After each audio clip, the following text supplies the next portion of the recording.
Boy, Dakota's here. Dakota, I'm just headed to the Nelsons. Isn't this crazy? Hey, yes, no.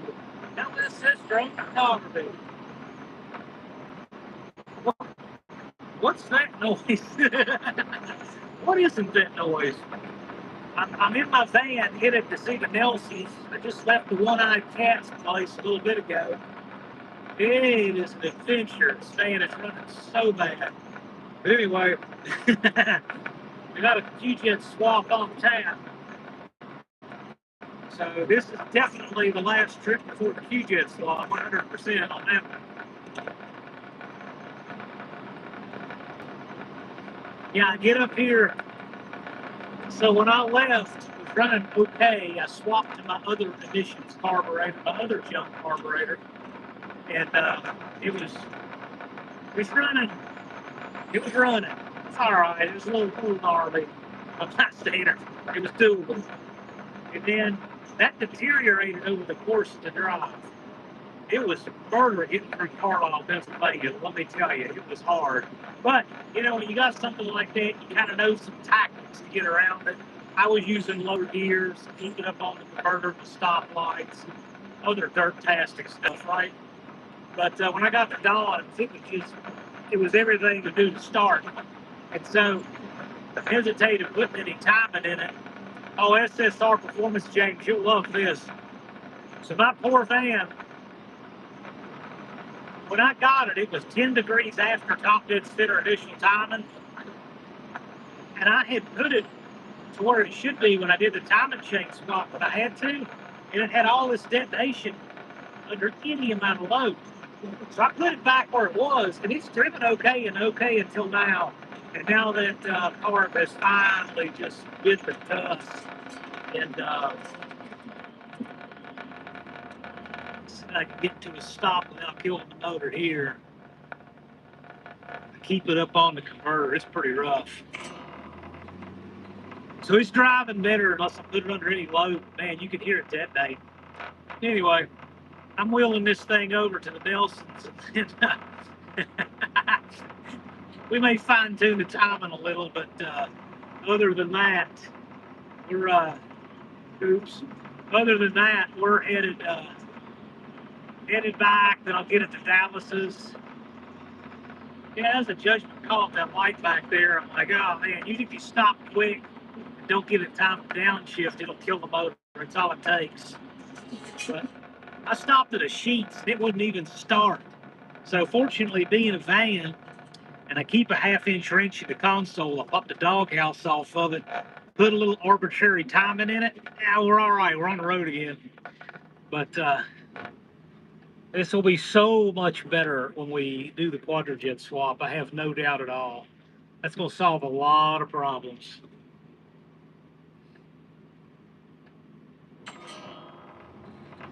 Meanwhile, that chick's got a Hemi. That's right. She better run. She don't want any of this. She don't want to be racing me. She better be glad that Ford's in front of me. That's all I got to say. Man, you guys hear that detonation? I'm just rolling light throttle out of the light.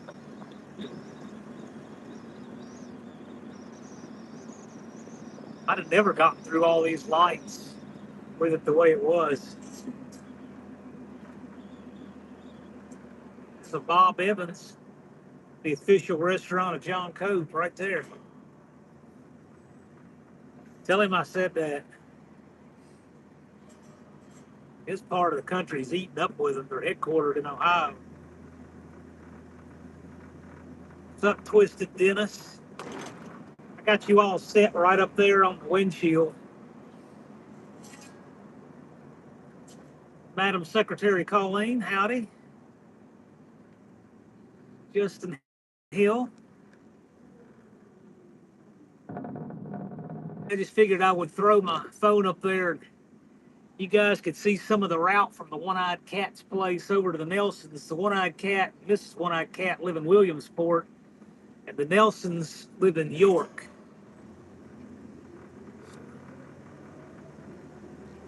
We're headed that way. Just about had to get a trailer running to me. I'm telling you, it was bad. I have definitely 100% found the limit of how retarded you can put the timing on something and it still runs. But I had people tell me it'll run hot with the timing that retarded, and I'm telling you, it's like this. This van, no matter where, nothing, the timing, the temperature stays right there. And yes, the gauge does work because when that radiator blew, it creeped right up. And one other time the coolant got low, when I was doing that radiator swap, the coolant was low, came up normally. Man, if you got your coolant in it, if half the top tank is full, it just stays there. That radiator's a rock star. Oh, and that's with a 195-degree thermostat, too.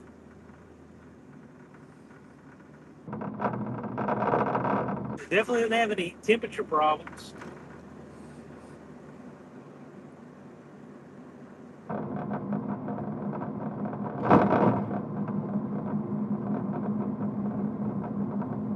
If anybody wants to know how far retarded you can put the time in and it still run a 318, the answer is negative or 10 ATDC. That's bad. That is really bad.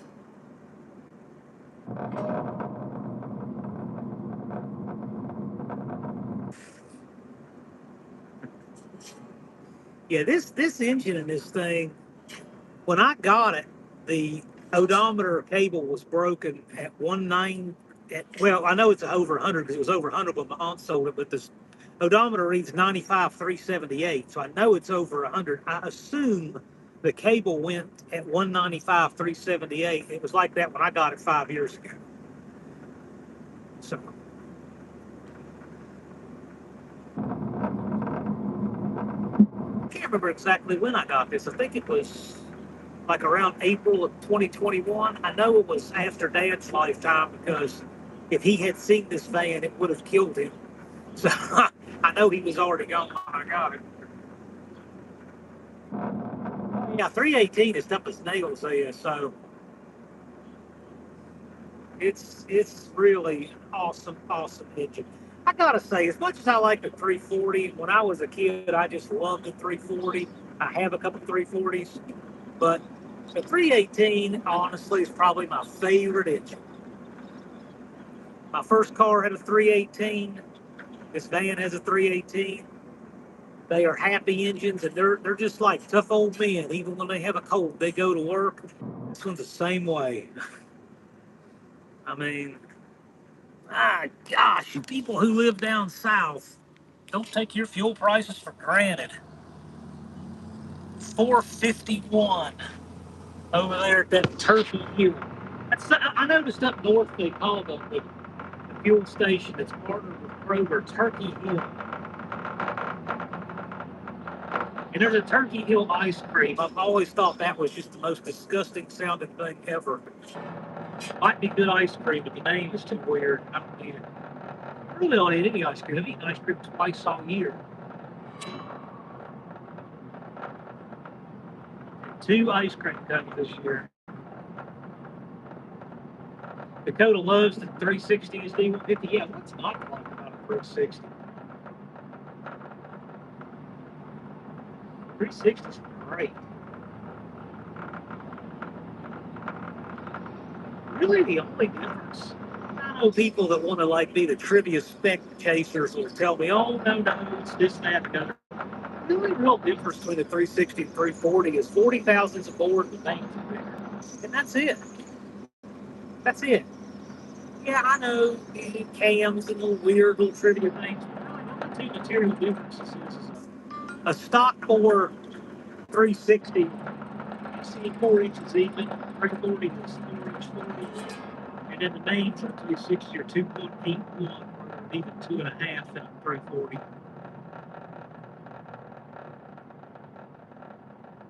However, none of the 340s came with factory roller lifters for the cam. And the 360s, you had factory roller lifters beginning in '85. So really, if you're going to do a performance build, the place to start is a 360 block. 85 and up 360 block is the place to start. Really, it is. That's what the engine's built on. Indecisive Tim must be in here. I feel very neglectful of the chat because I can drive and not read.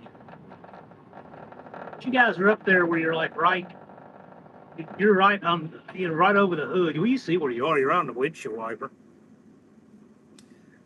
That somebody thought would look better in blue than stainless steel.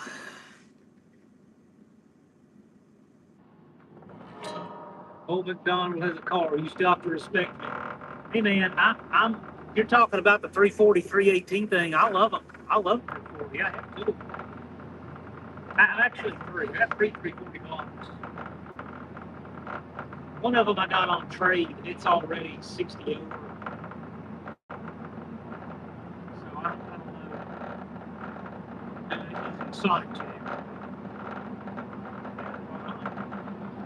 I've got three blocks. I have never had a 340 that was completely off. Never had one that was completely off. The first one I got was in the 90s. I went with my buddy Billy. We went up to some single wide trailer in Athens, West Virginia. And some dude took off a piece of underbidding and crawled underneath. And one piece at a time, he drug the whole thing out on the front yard from under this single wide.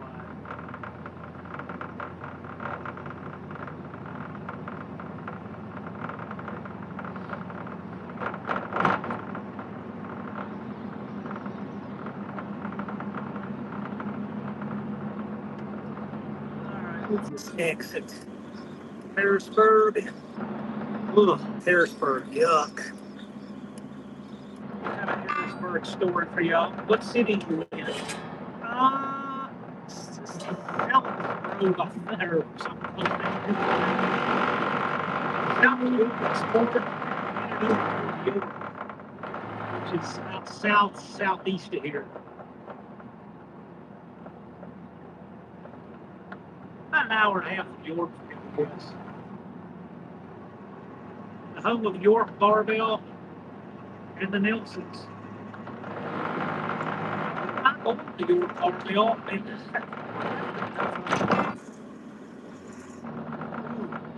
You guys hear that detonation coming from the ground? It's bad. Nobody had all the time now. There was so much good run.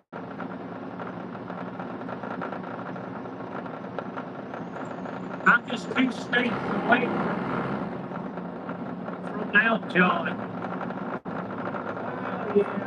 You know, if I was thinking all this storm and running across the land, not enough crazy early this morning just across the New York state line. It's only 50 minutes away from me. Because Jethro's never been to New York. I haven't either of us have been. I go up there and take a picture of this little welcome sign.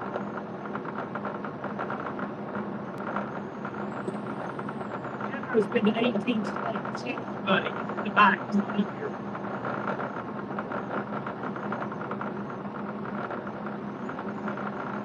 You can see it. Jethro, you make an appearance?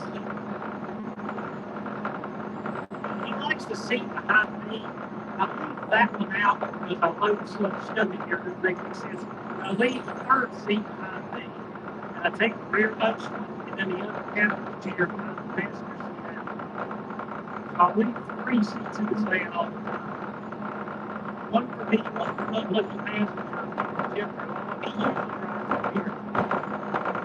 Up here, Jethro, want to say hi? I don't know if y'all can see it or not. We've got a Rich 220 in the back there. Don asked me if I wanted to load Rich last night. I'm like, nope, I'll load him in the morning. I'm sleeping in the back of the van with Rich.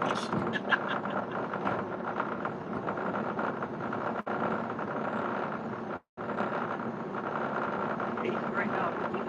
Come up here.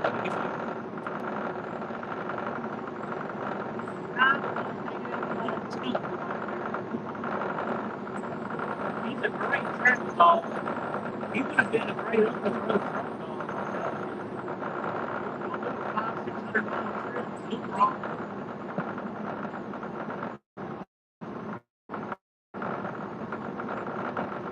Steering wheel. Oh man, is it doing that freak stuff? That's so annoying. Because what's on my screen is correct. I don't know why. I say it mirrored. Yeah. See it down with I don't know if it's the way to start the file, which means the screen, I'm not sure.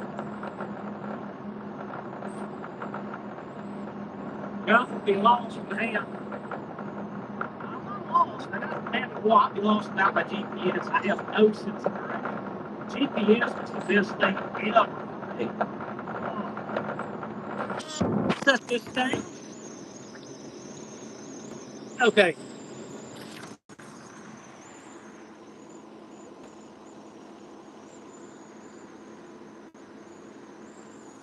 All right.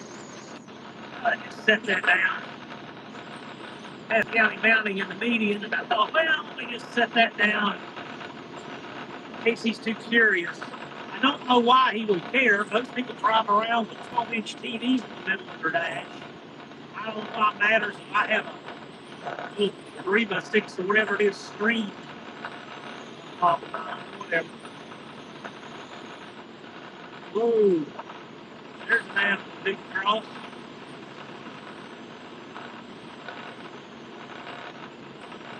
Wish I could make my font bigger on the screen. It'd be helpful if I can.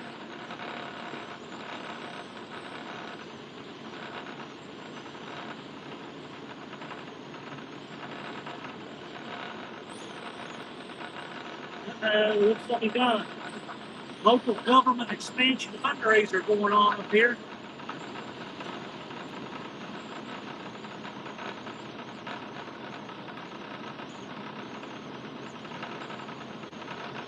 I think he's just sitting there.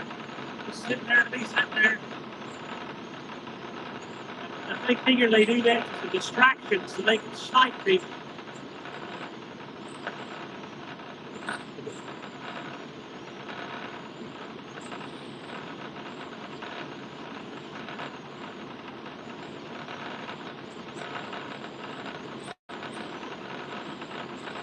I can't recall off the top of my head if Pennsylvania's a notification state or not. If he pulls me over, I can show him my fresh and new 2-day-old renewal on my Pennsylvania concealed handcuff permit. That was something I needed to do on the way up here. I stopped at Cumberland County to do that.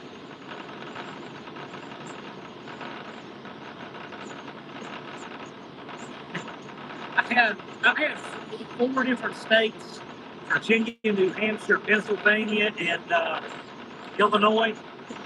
And man, do I ever have a contrast of how it works in each state. In Illinois, it's the worst. Illinois, I had to take NRA basic pistol, even though I've been certified to teach years and years then.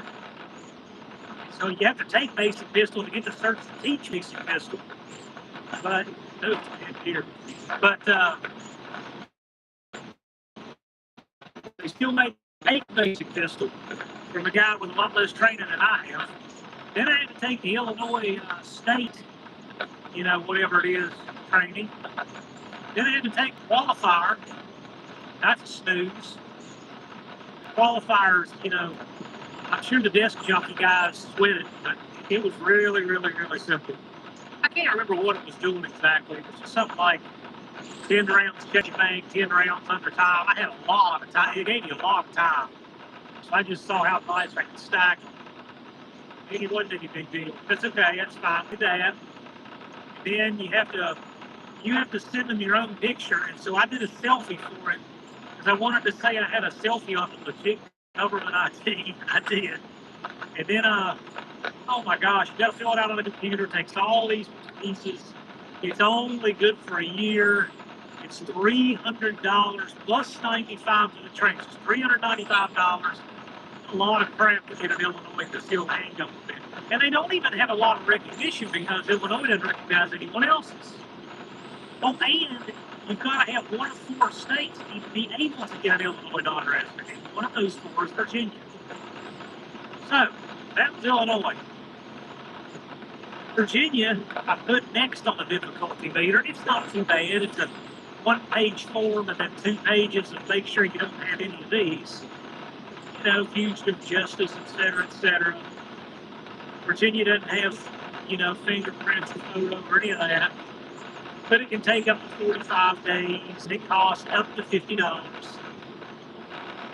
You do have to have some kind of training course. I don't think they allow online anymore, but you can take like a little seminar course at a gun show rather. They always have them because they're money makers. But I teach a real course, so the people who took that one didn't learn anything come by. Then the next on the difficulty meter is New Hampshire. It wasn't bad at all. You fill out a little 1-page form. New Hampshire's is kind of funny. You have to put references on there, which is weird. I've always thought the whole self-supplied references thing is ridiculous. But you have to do that. You have to state why you want it. I'm like, the world's gonna. I'm sure there's somebody who would put something other than just they like to see the word self-defense. But I kind of wonder what they would do if you put something else like counter offense or something like that. I don't know. But anyway, I got New Hampshire. I don't have New Hampshire anymore. And then Pennsylvania. Pennsylvania, it took me longer to park on the street and walk into the courthouse than it took me to get my permit renewed. I walked in, I filled out a form on the counter, a little short form, sat down. As soon as I handed them the paper, went to sit down in the blue seat, as soon as I sat down, they said it's ready. It's really, really simple. I don't have any stuff that takes another round or anything. You know, I've had a parking ticket in my life, I guess. It's like there's nothing really for it to do. My background checks are always instant. But then, sit down, they take your picture, and then I'm telling you, as soon as she took the picture, it just like she reaches down and picks up this laminated card from the machine. I walked in that door and out of that door in 10 minutes. 10 minutes. And where I had to park on the street because it was really busy, it took me longer to walk to the courthouse than to get my permit done. It was $20 in Pennsylvania. They do it while you wait, no appointment, took 10 minutes. You know, and that was a renewal. The first one didn't take any longer. Oh, and she was waiting on somebody when I walked in, so I was just doing the form while she was doing that. I mean, I could see this being done. If you walk in with your paperwork already filled out, I bet you could do it in 5. That's how Pennsylvania is, but I've heard it's different by county. You go to a county like near Philadelphia, I heard they make it really difficult. But Clark County has a good reputation for being simple. Cumberland County, I can completely endorse that.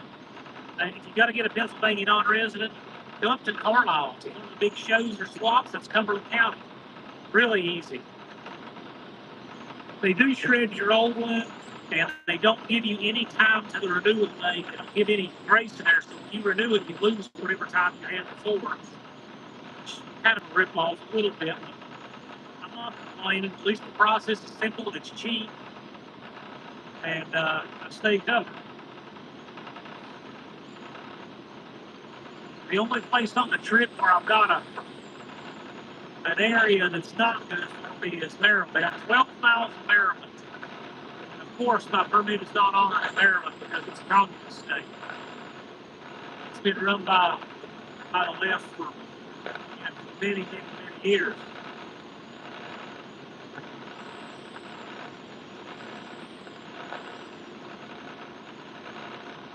Anyway, there's a whole bunch of stuff you get learn out. Are you going to see the dawn? I just saw the dawn. Dawn? All right, I'm back.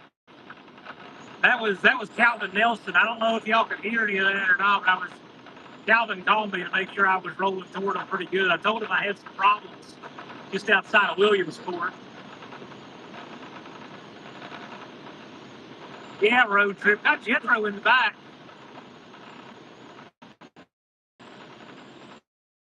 Jethro, you want to come up here and say hi?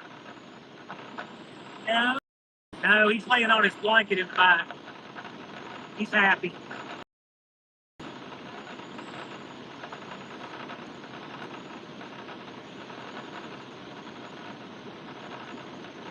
Junkyard D says Sunday, Sunday, Sunday. I can't do it justice.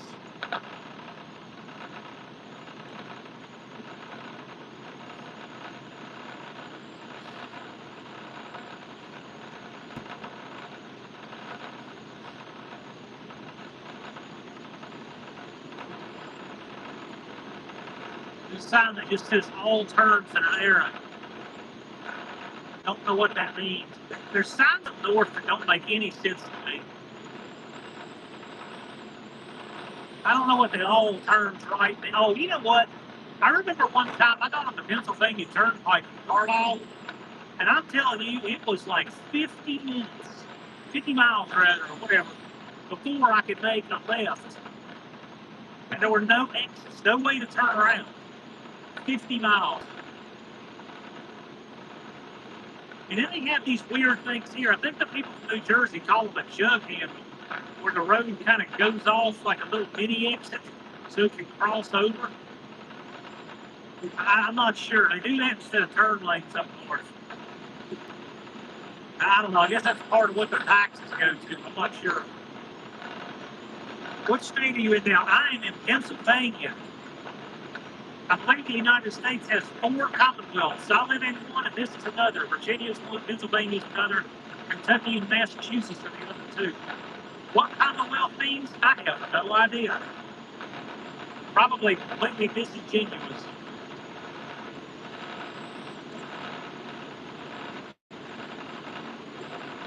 I know we don't call it a state legislature everywhere we are.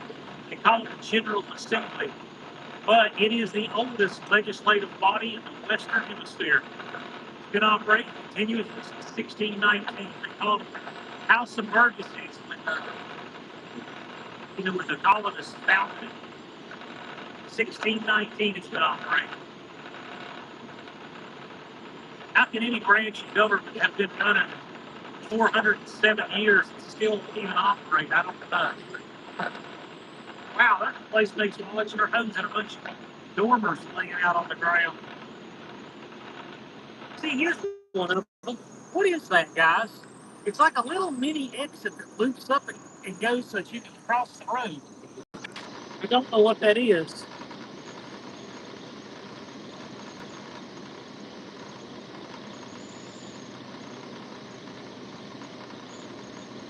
State of confusion, yes.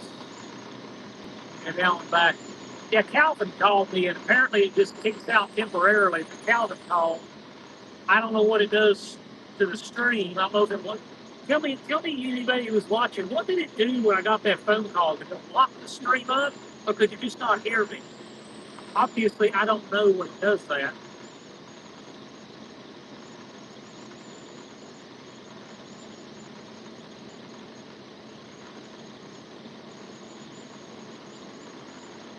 I don't get the sense JW gets there off. Oh no, I don't know. This is the second time I've been up to the One-Eyed Cat. This is One-Eyed Cat's place. By the way, they are such gracious hosts. My God. I already thought they were just some of the nicest people I've ever met in my life, but that's just how they are. It's not a front with them at all. They are the most gracious people. They are so nice. So nice. Like, just an example. Anytime you're like unloading something, don't ever think for a minute that Don or Ron will just watch you unload. They'll be the first people there to help you, right? They're like that at No Name Nationals. They're like that. They're just like that. Anytime you need something, it's just like they're always, how can I help? They're those kind of people. All of them are like that. Wendy's like that. They it was always important to them to make sure Jethro has water. They hardly let me lift a finger. I'm not used to that, but they are really, really gracious hosts and wonderful people. It was great to go see them.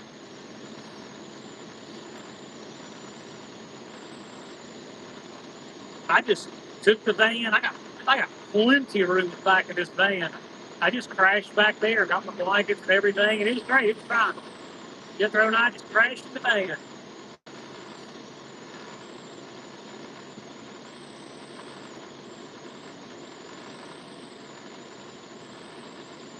Yeah, wrong English sure helped us. steal the tires, helped to steal, helped steal the tires off my car and hurt. What happened there? Wrong English, but he's a nice guy. Yeah, good heart.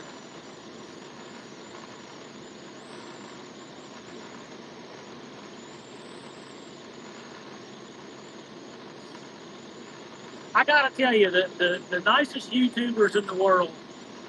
I know that all of you guys are wonderful where you are, but the ones that I have not, the YouTubers in Pennsylvania are awesome. The One-Eyed Cat, this is One-Eyed Cat, Wrong English, Buck does it, the Nelson family. You can't get better people than any of those. People don't come better than that. Yeah, they offered a bit, but no, I'm totally, I don't have a big sweet tooth for comfort. I just crashed right to Dan. I was totally fine. Totally fine. Oh yeah, of course they offered. They're wonderful hosts, but no, I just crashed out here. Of course I took Rich to because I'm not sleeping with Rich.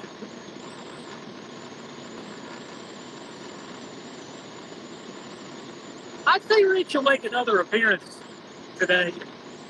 There's another one of those things. I think it loops around so that you don't. I think they call it a jug hammer. I think some people from New Jersey told me they call them. We don't have them in Virginia, but I guess like all bad northern ideas that get to us eventually.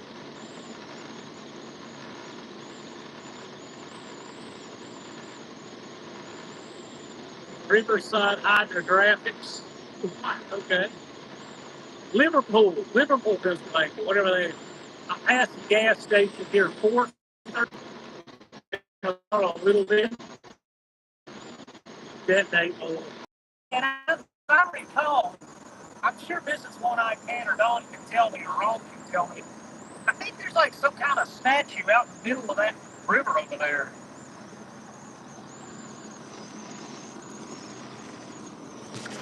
Maybe you guys know what that is.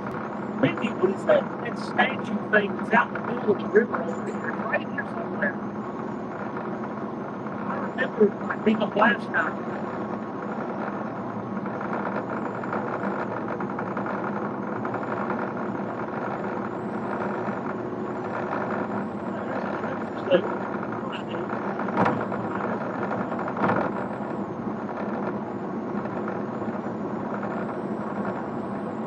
I'm glad I can tell it's a good fire in this fast.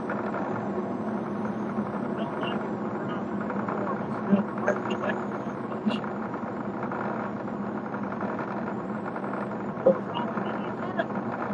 These remember I just told you this in the comments. On the 7th, the 904 has a bunch of lower first just the same way. The 747 has a this decent linkage with other information. I don't know that that's what it and it somehow that's actually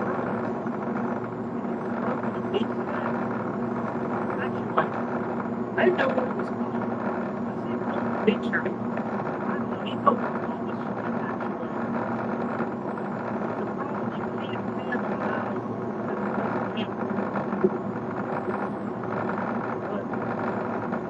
yeah,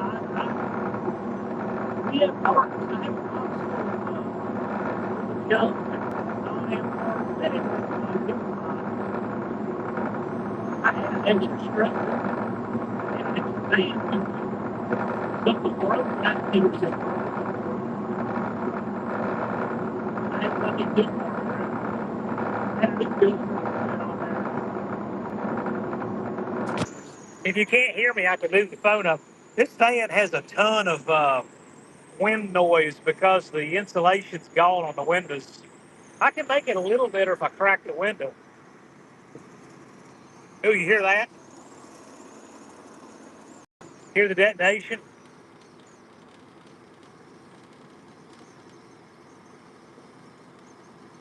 Keep your eyes on the road. Oh, I am. That's where I had the phone. I had the phone up on the dash.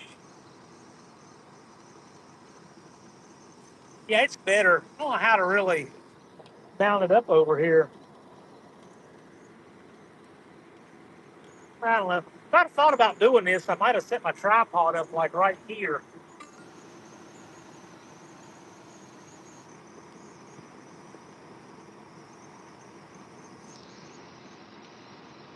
Jay's Junker commissioned wrong to take it, hide the tires of my car as a prank. Man, you didn't need any pranks, but that was the year before, I see.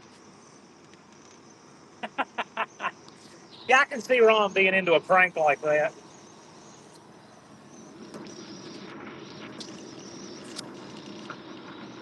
Bad Tree Blake, it's good to see you in here, by the way.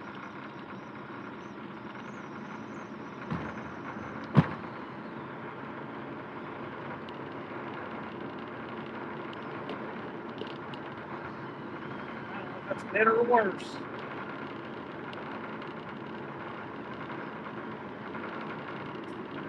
I have no idea what speed I'm driving. Had a broken odometer cable when I got it. The temp gauge and gas gauge do work. The thing just never runs any hotter than that with any thermostat or anything. Clutch fan never runs hotter. The oil pressure gauge works, but the wire keeps falling off the back. But it's 318, so even with that much oil pressure, it'd be fine. But the gauge works, just the wire keeps falling off the back of the sender. I need to put a new end on it. Yeah, if I literally had that much oil pressure on this drive, we wouldn't have an engine right now. Charges like a champ. Shout out to Dominion Starter. They rebuilt the alternator on this. And I got a big Group 27 interstate battery. Hey, look, Jethro, check this out. Look, you see it? Jethro, do you see it? Look. Uh-oh. Oh, you didn't see it. Oh, he did see it, but it saw it when he passed it. He's looking now. Yeah, you missed it. You should have come up here. There we go.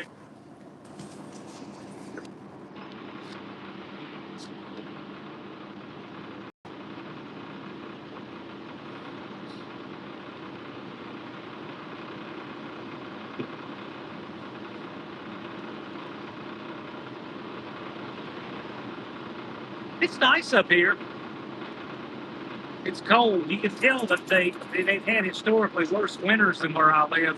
All the roofs are really steep here. Those are the lowest pitch roofs I've seen since I've been here. Most of them are like 9, 12.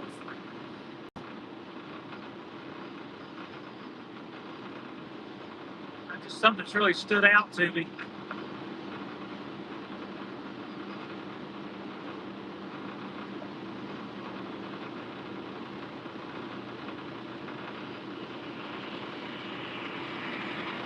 I don't know how many tens of thousands of dollars I've spent on roofs in my life, having all these junk houses. They are steeper up here.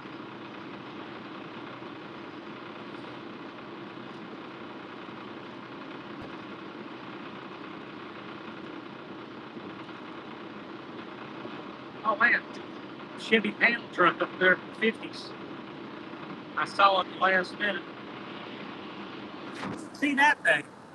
You just get off at the exit. No, it's not even didn't go anywhere. It just crosses over. You people from up north, what is that? Wendy's making some more tea. Well, thank you for the tea. I had good iced tea while I was there. Jethro, that was pretty vile, man.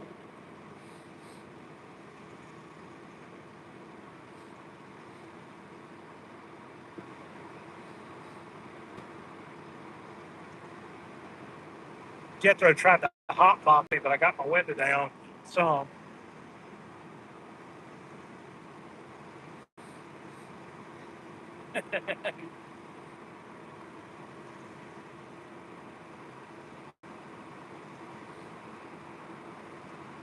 Yeah, it's a nice drive through here. There's a boat. Bust out another 1,000. Big hole in the water you throw money into.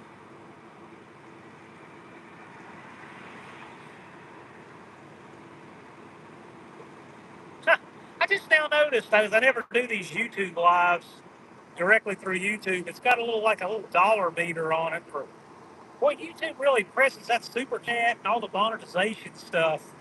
I guess they cater to the 0.0001% that that's the only reason they do it.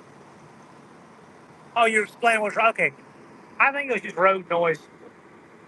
Yeah, you've been dying to know what's wrong with that. I can send you a picture, man. There's another blue light special. BMW driver got caught by a chick cop. He's done. Chick cops don't believe in warnings. They put on their big girl glasses and take the clipboard and write everyone tickets to show them they can do it too. It's the worst. But anyway, what happened with the transmission? So in a 727, you've got your low reverse lever, and then there's a little pivot in there. And then it's got this little short strut. It's just like the strut on the front, but it's way shorter. Reverse struts, even though they're shorter, will break in those things because the pressure's so high. We thought that's what happened.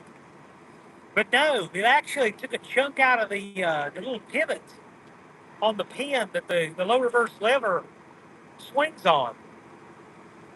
In the picture, I couldn't tell that Don sent me, but that's what happened to it. It was pretty wild. I pulled the extension housing off of it, slid the pin out, slid the pivot out, everything.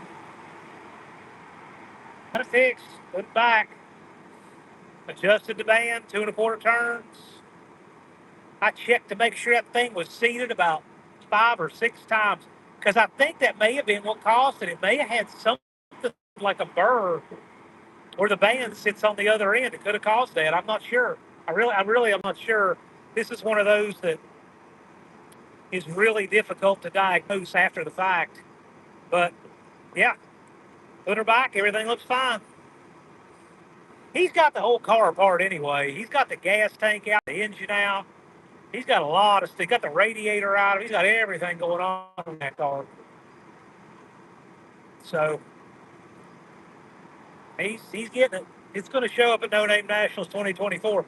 And let me tell you, he's really got that car together. The only thing it really doesn't have right now, it needs a tune on it.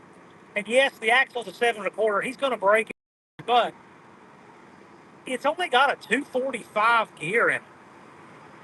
So I put a 28. Oh yeah, it's another thing too. When I did the transmission, I put it had an old style speedometer pinion set up in there that it didn't work with cable. He's got a later style speedometer cable, so he never could run it. But this was in his other transmission, not the one he was running in the car. So I swapped that over while I was there too, and we put the 28 tooth pinion in it. And yeah, now he's cooking. He'll have a reading speedometer and everything. I just had that in. I didn't realize that he had the modern cable on his other piece, so we swapped that right over. So the only thing Don's going to need really to make some good runs in this, he needs more gear, but we're going to see what it runs with the 245 gear. Southern Juju, I'll see you in here. We'll see. What do you guys think Don's Valiant's going to run? We'll see. It's a stock compression, but it's got a lot of cam in it. It's got about a 2,500 RPM converter. Mike Ivan's converter from Top Line. What do you guys think will run?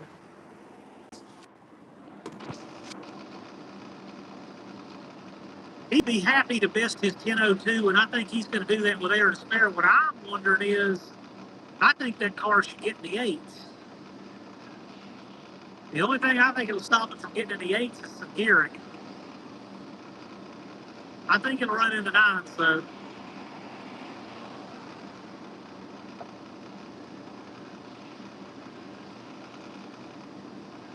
But definitely, I'd say he'll at least dump a half a second on his previous best.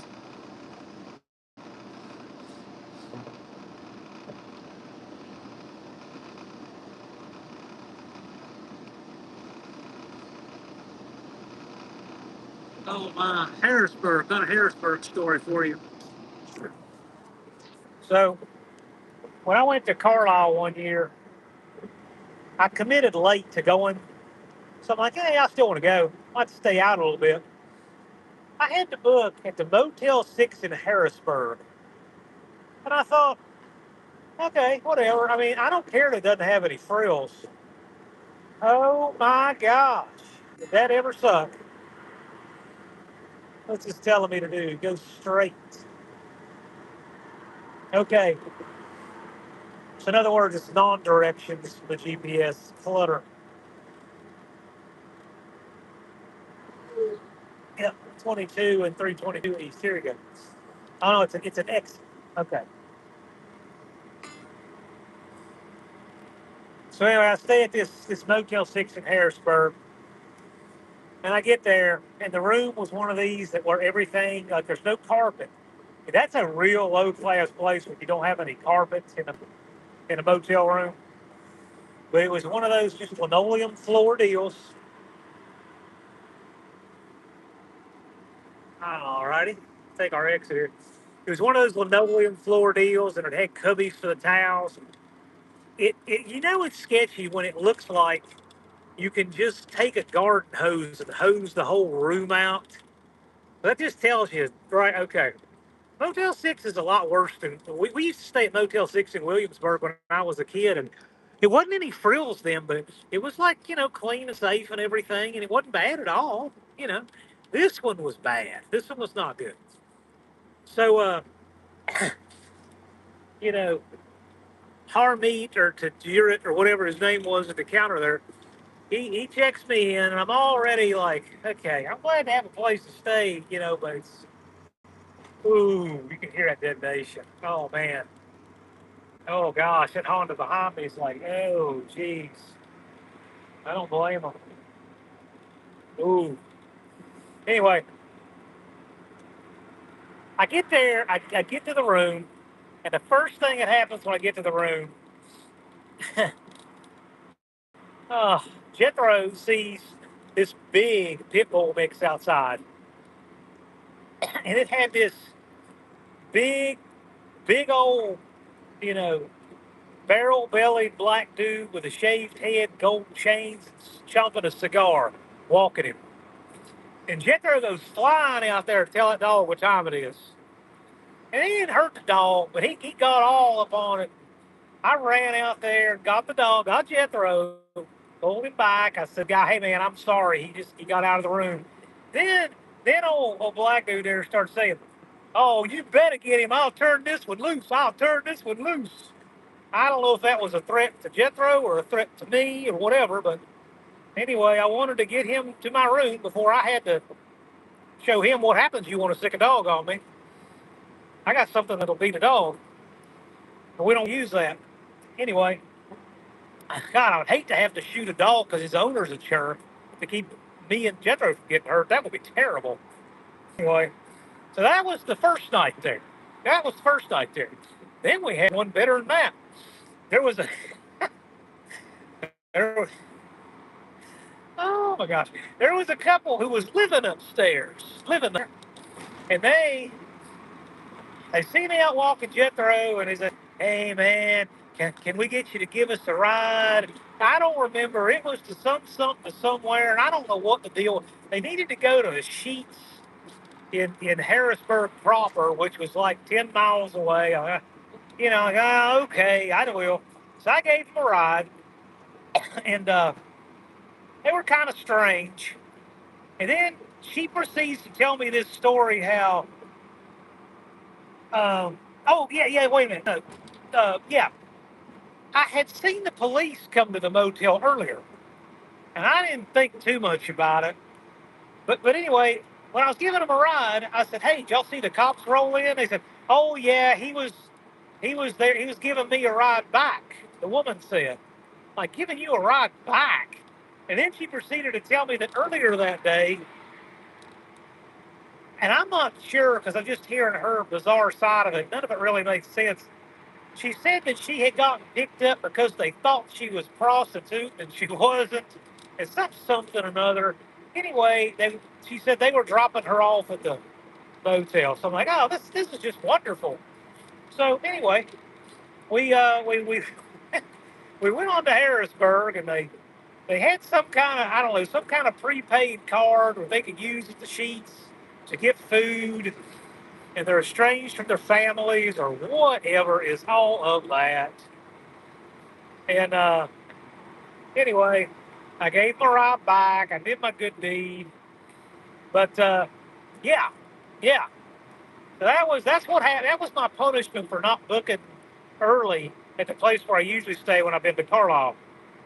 The place you may have seen me, honk the Roadrunner horn in the conference room. LB Bruins, this is Pennsylvania, central Pennsylvania. I'm about halfway between the one-eyed cat, Don English's, and the Nelsons of Midlife 57. Two of my absolute favorite YouTube families. Some of the nicest people on earth, and I really mean that. You cannot find better people than any of them. And Buck hangs out with them too, which is natural because Buck is a really good guy too. Really, really good guy. These are just wonderful people.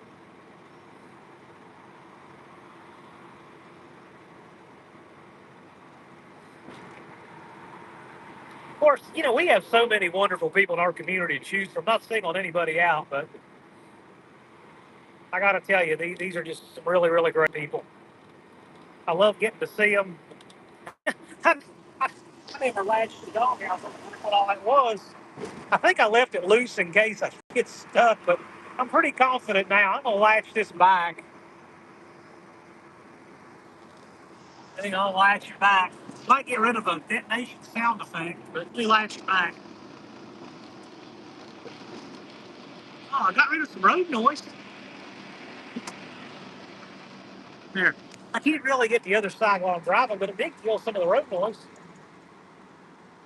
Ooh, this hill's not fun. I'm way out of the throttle pulling this. I'm 8 miles from I-81, which is my interstate that I go home on. I live right off of I-81 in Virginia, 115 miles from the Tennessee border.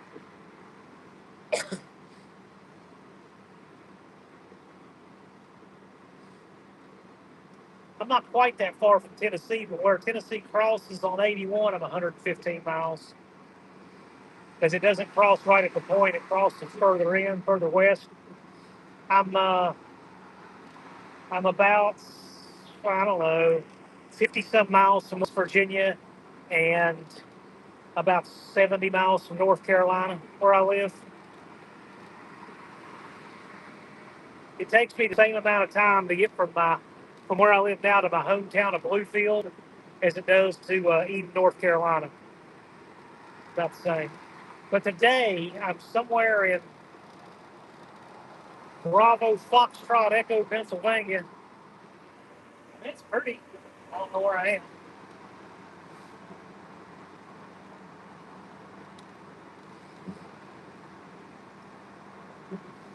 I know one thing. If I do get stuck on the side of the road, which I don't think I will now that I moved that time, but if I were to get stuck on the side of the road, I am telling you, I would stream from the side of the road with Rich standing up behind the van. Hey, for those who haven't seen, old 220's back there. He's back there with a bunch of parts and stuff. And Jethro. Oh, there's Jethro. Jethro's hanging out with Rich.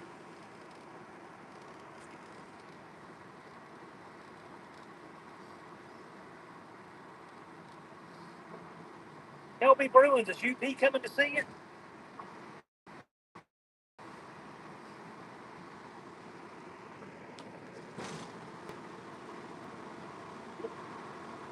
Hey, just curious, Vince. Did it lose the whole feed or did it just lose the audio? Calvin had given me a call. They're checking on me, making sure I'm okay because they're just those super nice kind of people.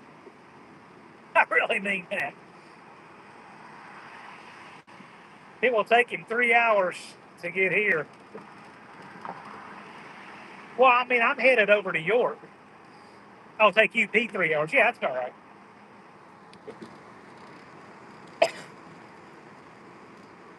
since I don't think either of them are in here watching, I'll tell it. When I say the Nelsons are some of the nicest people I know, I'll tell you why I say that. It's not just because they're pleasant and everything, a good community. There's not any of that. And we all know they're real talented. That's just kind of one of those goes without saying things. That's everyone knows that. But let me tell you, when I was at their place,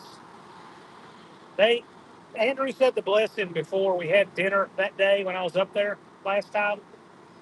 Andrew prayed for the people who stole Calvin's Studebaker. Prayed and said, I hope that they'll turn their hearts toward God. He prayed for the people who stole his son's first car. I hope he wouldn't mind me saying that, but the guy doesn't brag about anything. He just, he is. He's real humble and all that. It's no cameras rolling, nothing, but a person's real character shows when no one's looking, right? But they're just those kind of people. They are really, really good people, and I mean that. And I think that's, no small part of why they're blessed with the talent and everything that they have. Whole feed. Okay, my screen still shows, but that's because my camera is still up. Okay. And I learned something new. I wonder if we just continue to feed without the audio, but okay. We're good. Oh, he doesn't like this hill. I don't know if y'all can hear any of that detonation. I can hear it lightly detonate. I remember when I was a kid, everything Dad ever drove detonated really bad. And they had this big steep hill that went up to where we lived. And I knew that he was coming home from work because I could be on the porch. The front porch is where I worked on all the car stuff. That's where I built my first carburetor, built my first rear end, all that, right? Didn't have a covered porch. And I would be out there working or painting something or doing something, and I would hear that bad detonation of the 85 Escort Dad drove every day. Like, there's Dad going up the hill. I think that's what killed that motor at only 148,000 was the detonation. I think it blew a ringland out of a piston because there at the last, it got to where that thing was just pumping oil. Yep, that's why I got my phone for the dash. I pull it back so you can hear. Dust Devil, I am on my way to Calvin Andrew and Paul Nelson. I left the one-eyed cat, Donna Wendy English's place this morning. Had a little interesting snafu with the sheets fueling up. And I pulled the distributor, put a little more timing in it, and now I got it manageable. It still runs horribly, but it runs less horribly than before. And so now I'm fine. I'll get back like this. And then what I'll do is when I get home, I'll try to optimize that timing.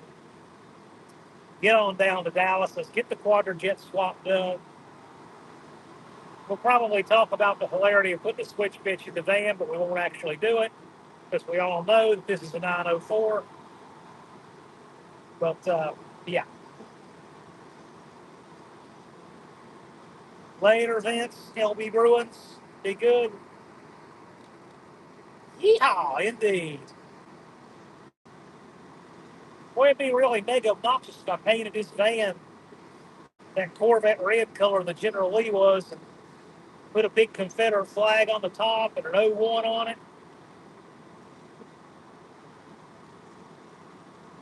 It'd look pretty horrible, wouldn't it? Kind of couldn't look much worse than it is, but that on a van I think would look terrible. Looks good on the Charger. Not so much on this.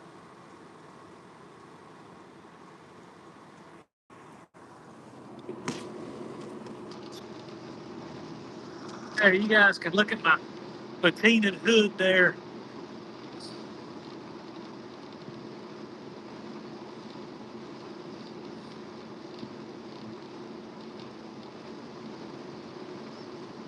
Big Mike Hoopty Bar, listing, can't chat much, work my shop. I have the phone propped up on the dash where it's literally right in front of me. It's actually in a really nice spot. I've got it over there where the left lane is in front of me. It's a good spot. I can see great. I've got great visibility in the van, so I'm not giving anything up to keep it there. That's the trade-off with a van. You have horrible visibility out the back, but you have the best visibility out the front because the snout is so short. It's got the big wraparound glass.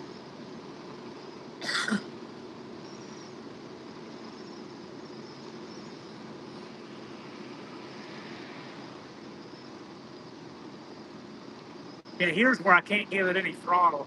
I'd really be hurting if I was towing, I can tell you that.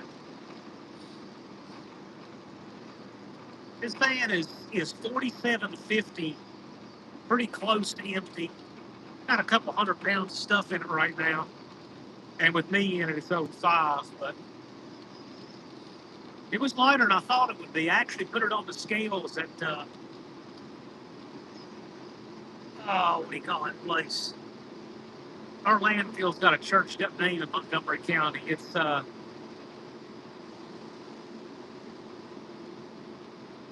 MR, it's not MRSA, but it's close. It's like the Montgomery Solid Waste Authority or something, but it's close. It looks like MRSA, but it's not. We do have a really nice, clean landfill with paved roads and everything. You go to the landfill in West Virginia, just across the state line, it is horrible. All right, can I get down to a stop? And put it first. There we go.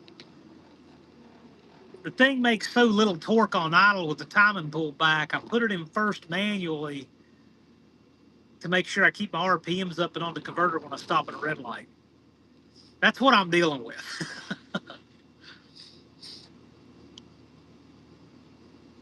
Transmission in this van is awesome. This is one of the best cores you could possibly use for a race car. A lot of people don't even think to look, but find you an old van or a D150 from the late 80s. It's got everything. It's the 904, but it's low first and second. It's got the reinforced tail shaft housing that came on the trucks and vans. It's got a 5-clutch high gear drum. Oh, and it's got a 12-element bolt-in sprag right from the factory. It's got all the good stuff. That's the best race car core you can use. Is an 87 and up. Would be an 87 to 94, I guess, or no, 87, 89, something like that. No, we didn't like that. I went up straight up the drive, but I got to put some little throttle in it and kick the third at like 20 miles an hour. Let me let it wind up a little.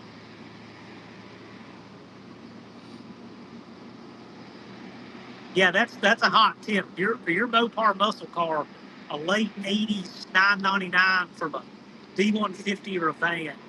Best core you can use. This van, because I'm towing with it, not now, obviously, but I want to tow my car with it. I got a hitch, but I've also got an 8 3/4 for a van. That was a wild find. Tony Ross found me that one. They only made them 3 years for the full size van, 72 through 74. So anyway, I got that, and I've got a 46 RE core that I got from AHRA. So I'll build the transmission, build the rear, get a drive shaft, and put all that in together. Man, we're cooking. I'll have a 391 rear end gear. I'll have which will more than make up for the higher first gear and transmission. But then I can cruise a lot less RPM, more torque, 4 speeds. It'll be awesome. So for towing, that's what I want to have in the van. But right now, it's got my favorite all-time transmission, the 999 TorqueFlite, the best of the bunch. The best.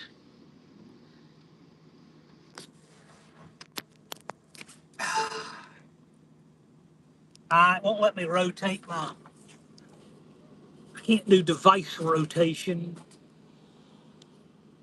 I got my phone plugged in. It's idling right now.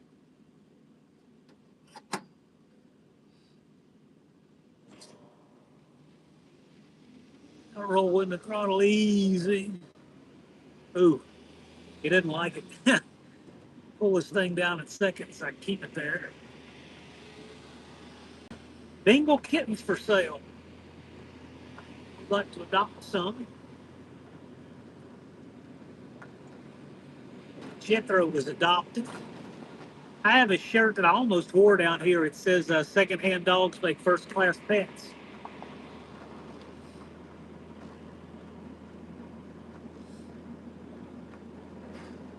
You know, you guys are just watching to take bets and see if the van will actually get there. I feel real confident it will now, but I might have to pull a little bit of this time and back out of it. I probably will.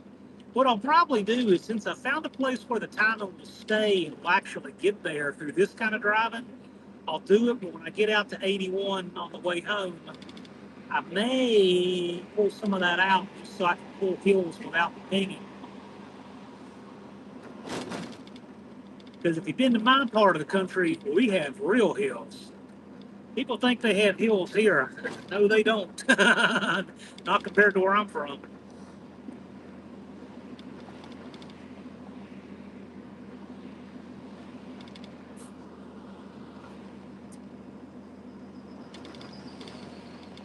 Man, 465 for regular fuel. Yikes. Ugh.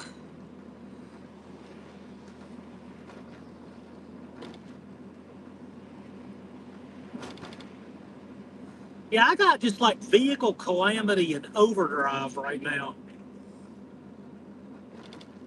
Had the transmission just start acting all kind of crazy in the CRV, and I believe that's a front pump. Oh, front, it's only pump.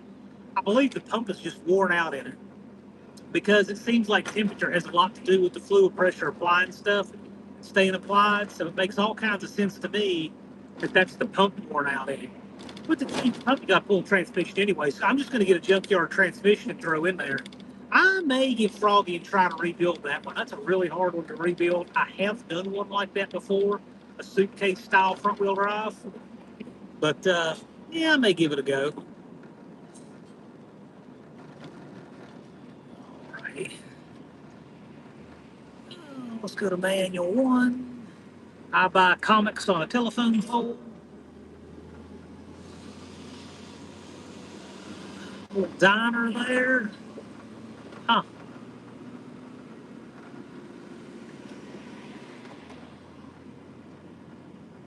Oh, a paint shop that's all covered over. Look at this place. This is this is a hood, wherever it is. Does anybody know where I am?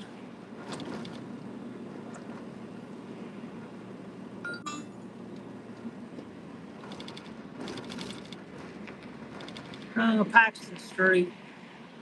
I might be in Harrisburg. I'm not sure. There's Hershey's ice cream.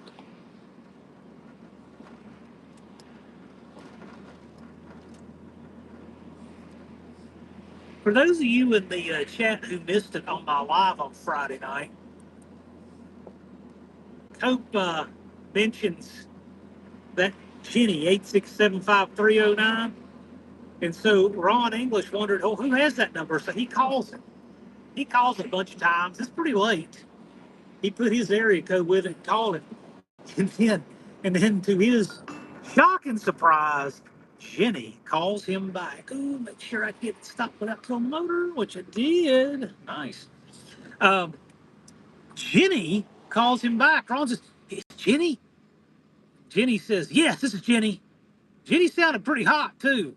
Well, I mean, as in hot under the collar. And Ron, Ron was kind of speechless. I don't know, Ron. Ron might have a new fan club there. Well, that's a developing story.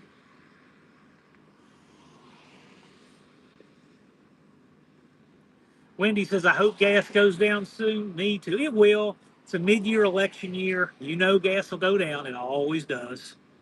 Look for it to go down in August, which just happens to work out beautifully for the No Name Nationals every year.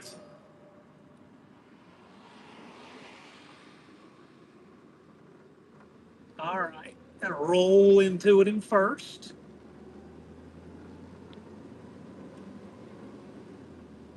Second.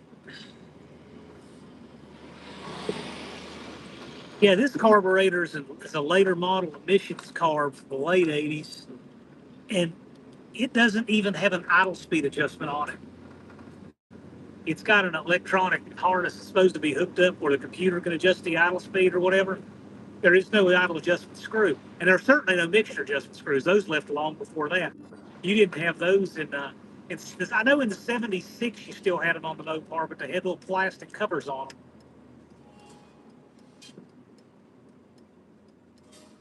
That's nice. Somebody's actually gonna let me know. In '76 you had little covers over the mixture caps, but you could still turn them.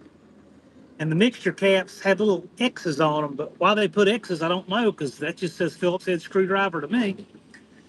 So yes, you could still adjust them even though they had caps and told you not to. I guess the mechanics said we have to have some way to adjust them. So you still have mixture adjustment then, but the next version got rid of those, and then the last version of the Holley 2280 that they put on there in the late '80s didn't even have that. It didn't even have it. Not only did not have idle mixture screws, it didn't even have an idle speed adjustment, which really is terrible. Yeah, Ron was speechless when Jenny called him back. You better believe it. What did I just miss? Mr. Ramp or something. Okay. It's telling me to turn around. I'll turn around. This kind of driving right here is what I could not do before I moved that time. And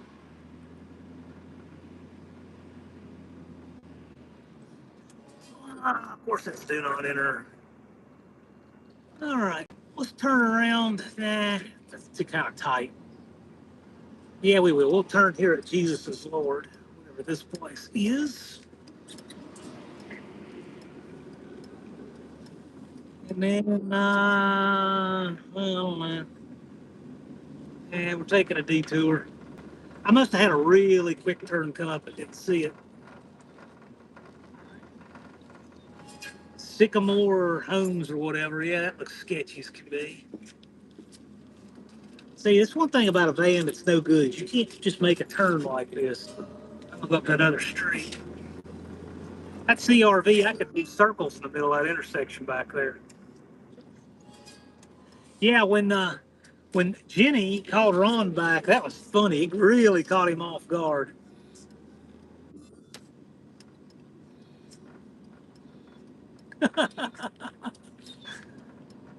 I hope Ron has a new groupie there.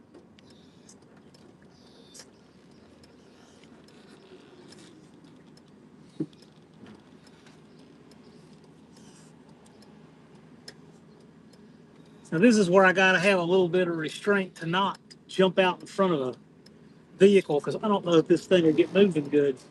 I'll tell you, you know what would be cool, and I don't have one, but those little draggies, since I don't think it'd be convenient to get to a track in this, I think it'd be fun to put a draggy on it and see what we could run 8th mile with this van with the old carburetor and the new. I think that'd be crazy wild.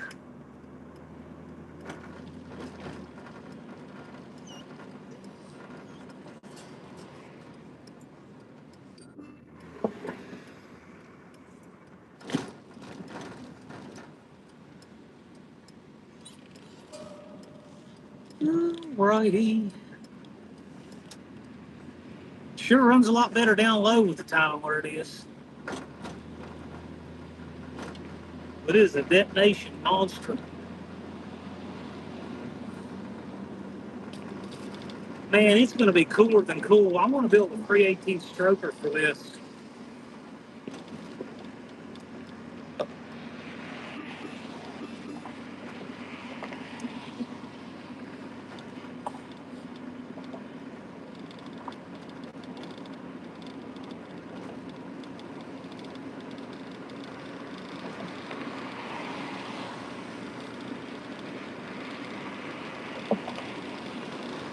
Kind of neat over there.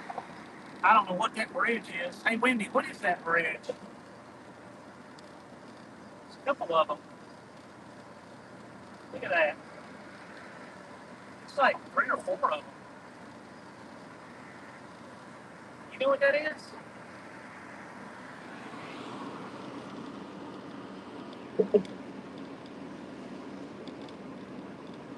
Main Street, did you see my comments? The only thing I saw you ask was about the transmission. Oh, dude, I don't know. I have to wait on stop to read all that. A Diplomat had the heavy duty 999. I think they blew it up on purpose so that they could justify new fleet vehicles full of water and metal. Well, yeah. 999 is a wonderful transmission. That is my favorite. And what year is your Diplomat? They're all good, but the best are the last run of them they made. They made the best from 87. They went to the really, really heavy duty Sprag. Then all the 904s have a heavier duty Sprag set up than all of them have a heavier Sprag than 747. All of them. The older ones are 10 elements, and they have two pins that hold them in the case. But and that's stronger than 727 in itself. But then the later ones, they were bolted in, and then they went to a 12 element Sprag, I think in 87, I want to say is what year they did that. But those are the best cores to work from. So you take that. Oh, and it's got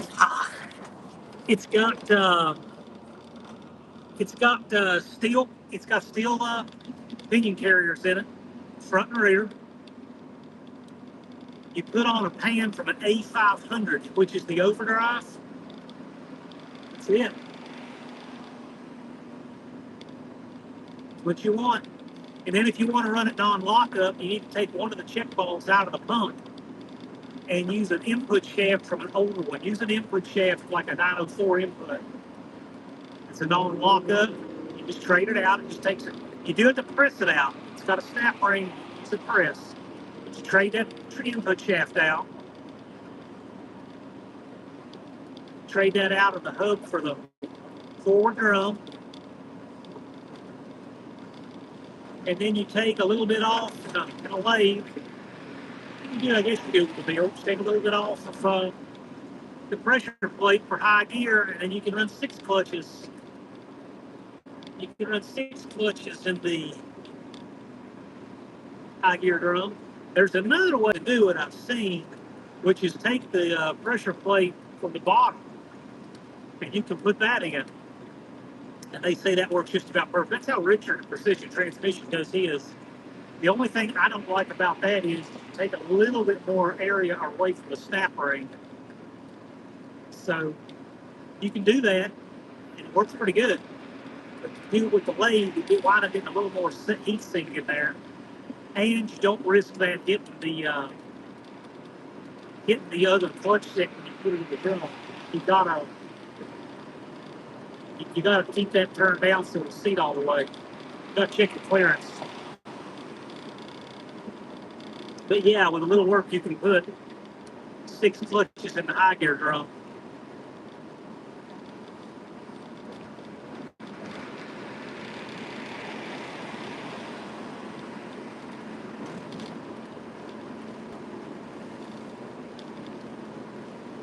There's the Boomerang bar and grill.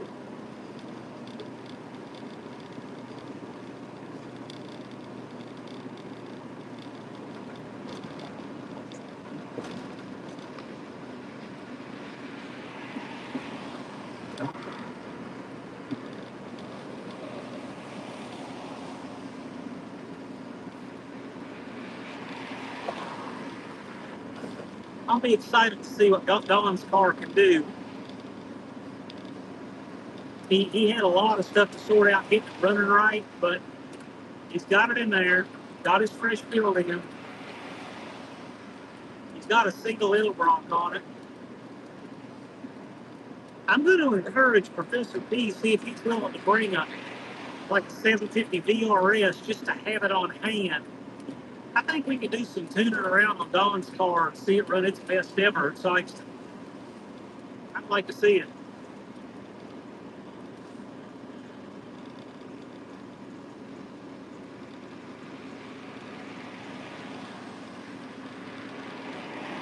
Know the convoy line over there. Whoa, 300 passing me like I'm sitting still. Yeah, people. I'm putting my signal on to move to the right, but you just watch. Someone will, All right. I'm going to the climbing lane.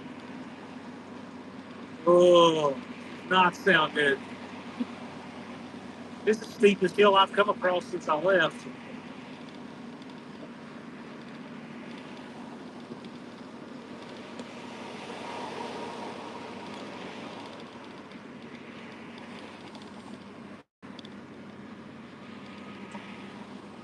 I told Don he had the best core for a 727. It's a 74 model. So it's got the improved front pump with the wider bushing.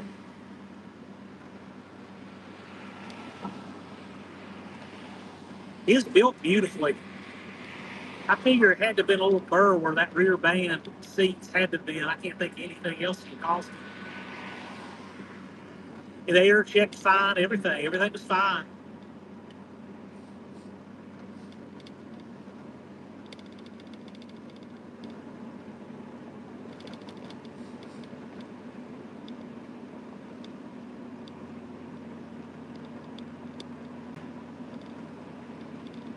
Friend had a small junkyard of sorts, scrapped all his trucks.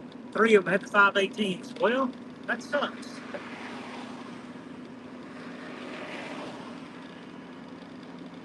I guess if you're not a Mopar guy, it doesn't mean anything. Yeah, I'm going to do a 518 for this van. As much as I like the 904, I want to tow a car trailer with it. And for that, I think it's better to do the 518.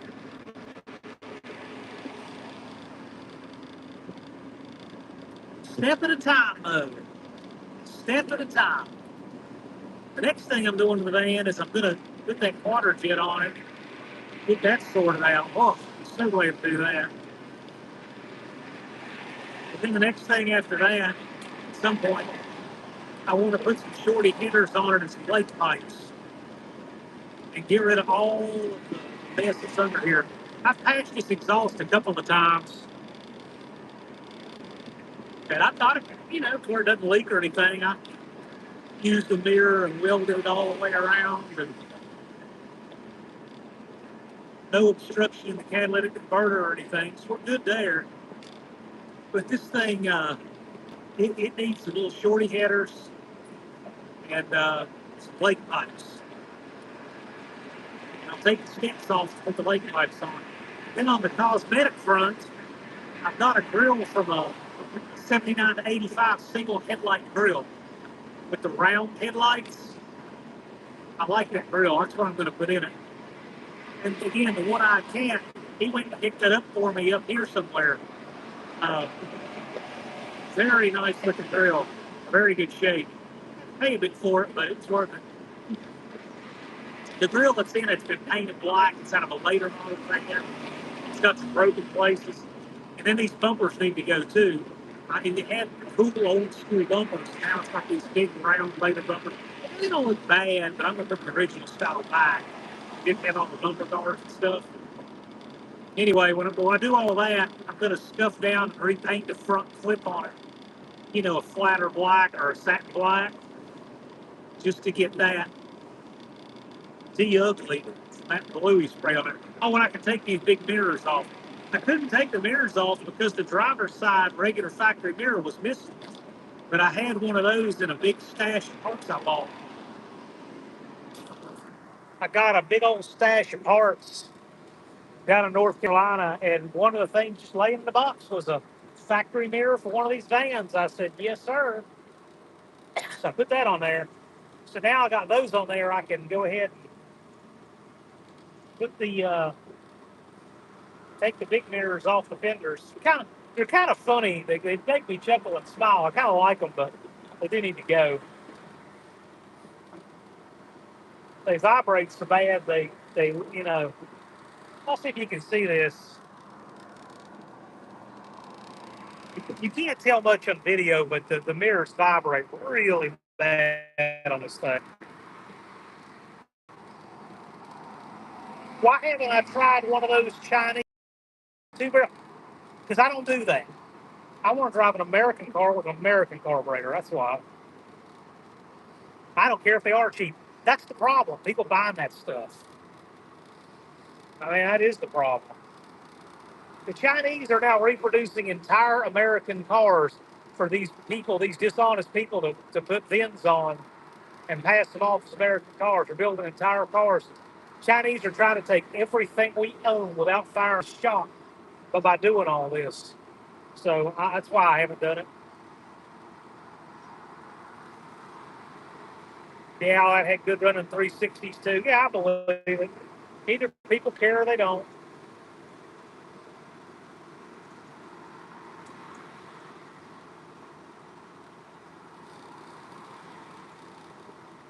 The easier way to do the rear end swap in this van is just to get a 9 1/4 out of a later model van. The 9 1/4 got a few things I'm not crazy about though. I don't like the C clips, those flat roller bearing axles. I've had problems with those in the past, especially with the sure grip. I had one in Dakota one time that broke the little cups on the sure grip unit, and when it did, it chewed into the case. I'm just not a fan. I've got that 8 3/4 that I'll put in the van. I'm sure it will be heavy enough to do anything I ever need to do.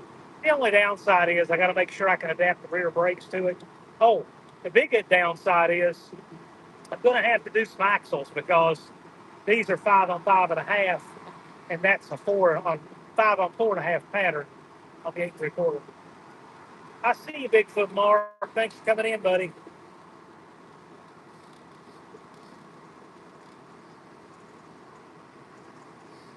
Anyway, once I get that 8 3/4 done, I'll get a drive shaft cut for it. I'll do a 391 gear. That'll be perfect. It's got a 294 now with no overdrive. That 391 with overdrive will be just perfect.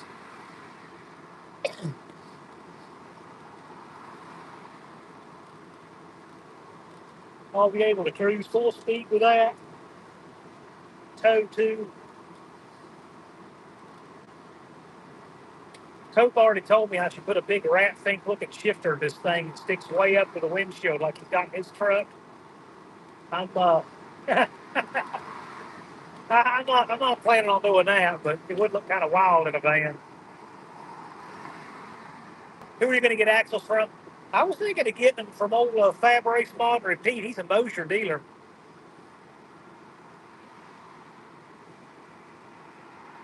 I want to run the brakes that are on it now, just regular big old truck brakes, but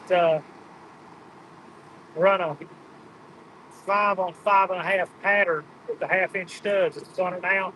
And the reason that's important to me is I want to keep the original wheels. This was my aunt's van, and it still has managed to keep all 4 original mag wheels that I had right from the factory, and I'd like to keep those.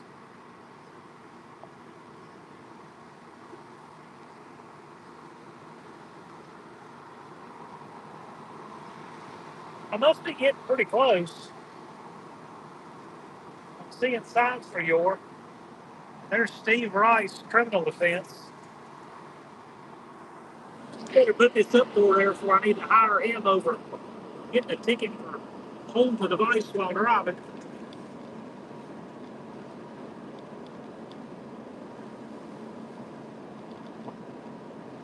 It's trying to miss a little rain.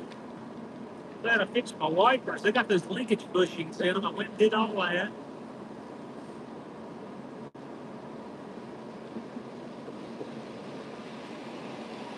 Yeah, the van is a work in progress.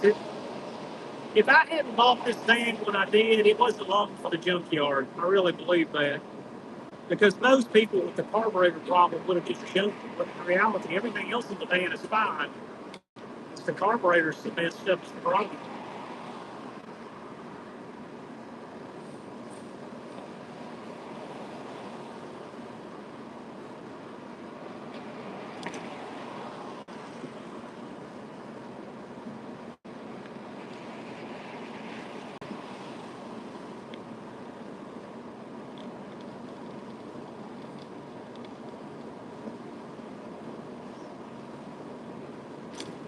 Cone Wago Township. They got some weird names up north.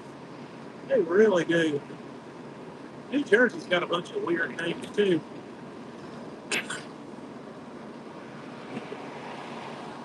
The only really bad part of this trip that I don't like Is that 12 miles of communist Maryland I have to cross here with Hagerstown. I drive that little piece like I'm in that movie, The Mule, Clint Eastwood. I drive through there like I'm a mule. I don't want to stop for anything.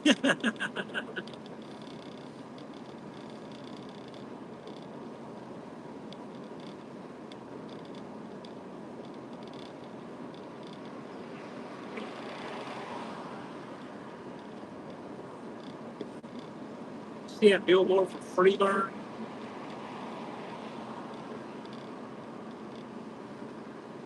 Oh.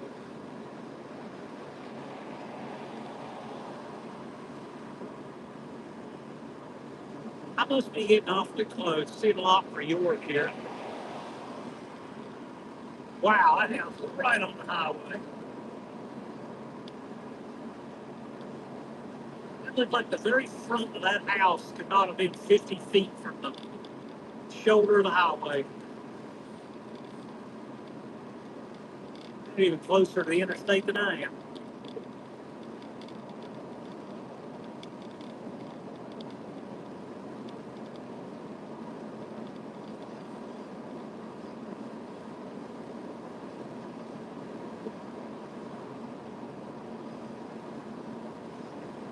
There's a Sheets 589 for diesel.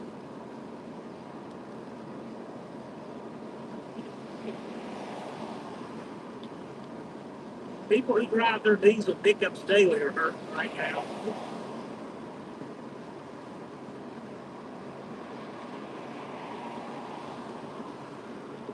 Chris 103 Customs, the Jeep. Actually, I'm driving the 85 Dodge van. The Jeep is at home. Jeep's carburetor's got problems too, but I know exactly what it's doing. It's just bypassing the needle valve. It just needs a rebuild. I'm real familiar with that one.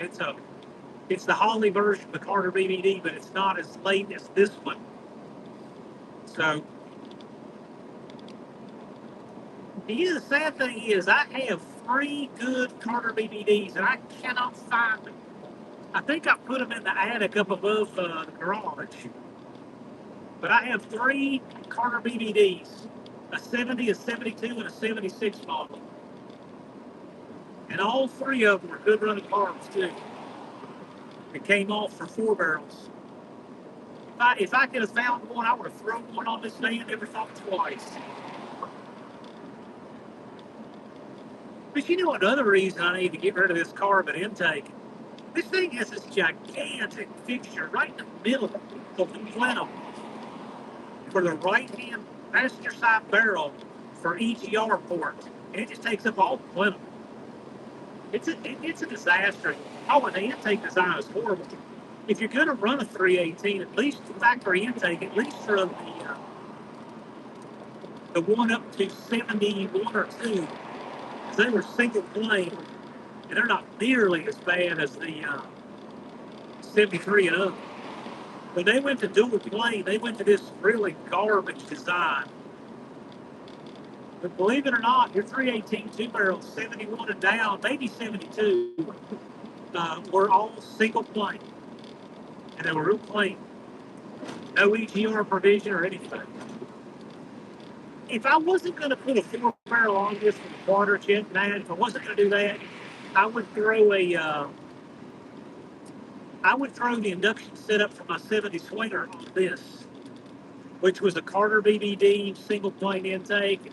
Before everybody tells me, oh man, don't put a single plane on the fan. Whatever. You saw how small the runner's on it, you wouldn't be worried about it at all. But it's a nice, clean design. Yeah, the runners are small. It's not like a big runner single plane. Yeah, I would agree. You wouldn't want to put like an Edelbrock TM5 or anything on it, which is what's on the Swinger, after I took that off. I went from that to a 318 4-barrel intake to an Edelbrock TM5, which is an old school single plane intake. The one I had on before that, the 318 police car intake, which is a dual plane, that's what's going on here.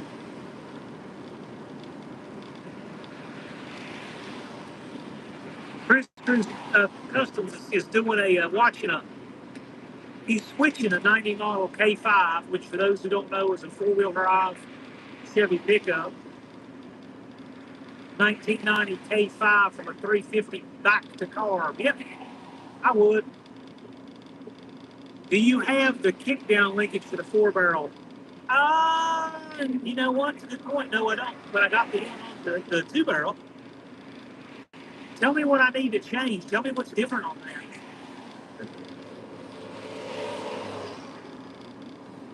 Because I haven't even looked at that yet, to be honest.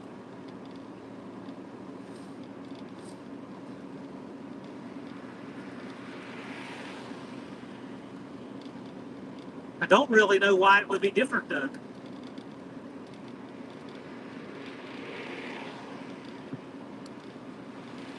You can see plenty of videos where the kickdown linkage is on this one. Isn't it any different? Oh, that went a nice looking man. Looks like a train. It's a little newer than this one, but not. There's your car, Bill. I got to tell you, I wouldn't mind going there sometime if you could tour it. The gym where I trained when I was in college, that's what they had was York. Nice stuff.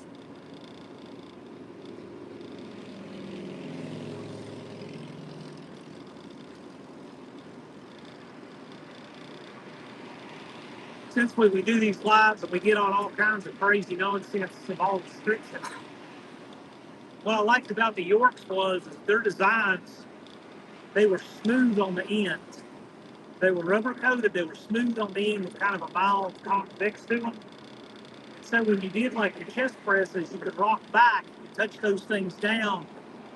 I never did like the real square points on the cast dumbbells that we just cut in. But the Yorks were real smooth. They were very nice when you wanted to rest the ends, before pressing off or anything like that. And not that it feels good to drop a heavy dumbbell on your head, but if you're going to drop one on your head doing tricep presses, you want it to be one like yours. It doesn't have the sharp edges. I mean, you might get a concussion either way, you might get a hurt neck either way, but at least you wouldn't get a gash on your face. I've never dropped one that way. Always had a spot. Come pretty close a few times.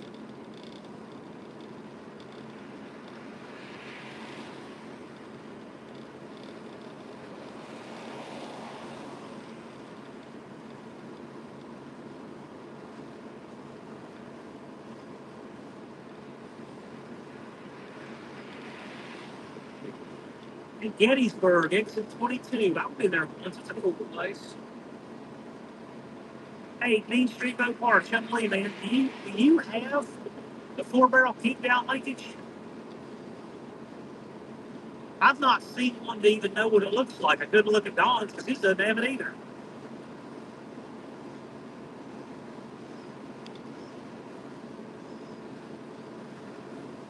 Jay's been getting the brown trout ready for the road next weekend to boat cars in the park in Minnesota. Cool. Hoping for a smooth trip. Yeah. This is the only trip I've ever had in the van that wasn't smooth. This van has been up to Chicago, or close to it. I've taken it up to Coates more than once. It's been to Indy. It's been down to Atlanta, Georgia. It's been to Sykes a few times. It's been to St. Louis. It's been up here more than once, up to Carlisle and up to One-Eyed Cats. The Nelson. This van's been everywhere. It's a rock star. It's always been fine. This is the only time I had any problem, but I get the carburetor changed. We will be back to nice, smooth, uneventful trips in the van.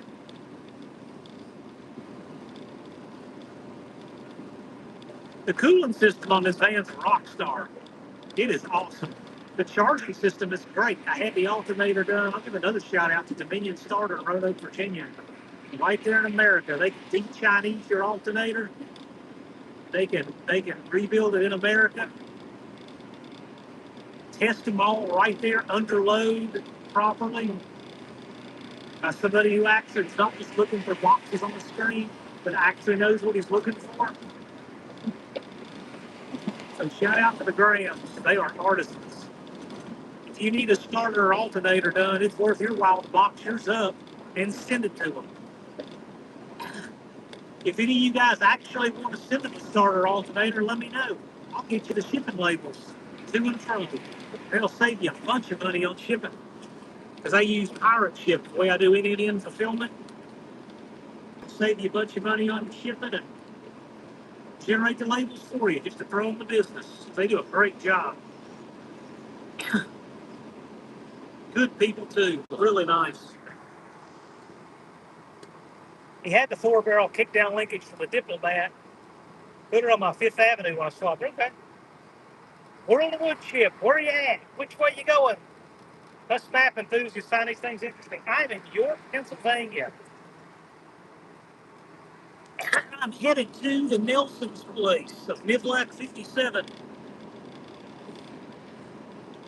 I can't be that far away because I'm turning off into town at 2.2 miles. I would not have made a bet that I could have made it there the way this thing was running this morning, but I put a little more time in it and it seems to have made a lot of difference. Guns and Gears, this is just for you, buddy.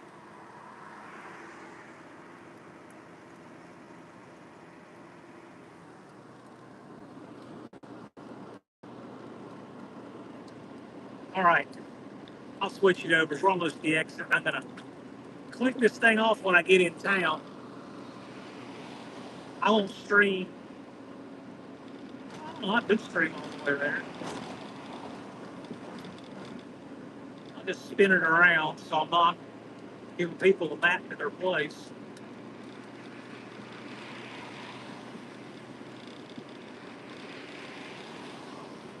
Yep, I told you, Riches. Hey, Guns and Gears, if you want, watch the short that I put up yesterday.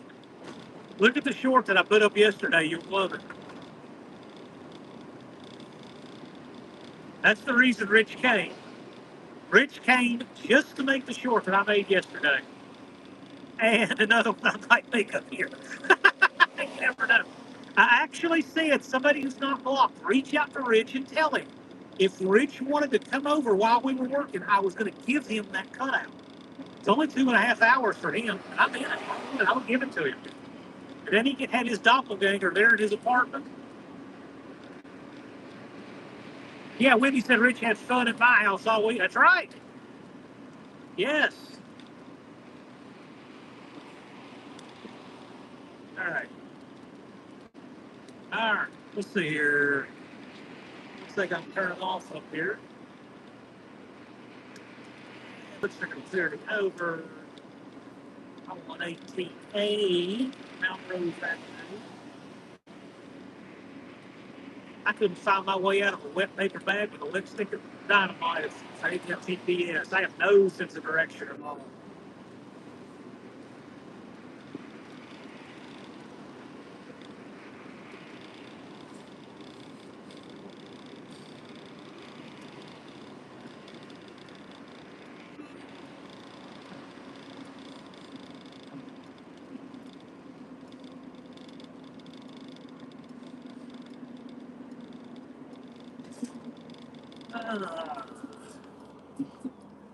One goofy thing about this van, the brake pedal on it comes way up high.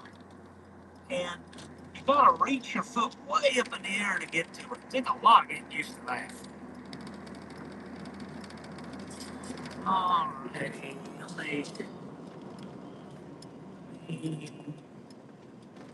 I pull down manual one with this thing to make sure it stays up on the converter. It is idling a lot better though. You can't help Rich, I understand that. That's a fact.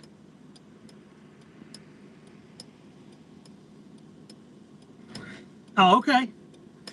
So if I can just modify it a little bit. No, you didn't. Jethro wouldn't do that. He would not. He didn't do it when Rich was standing up in Sykeston. He wouldn't do it now. Not to play.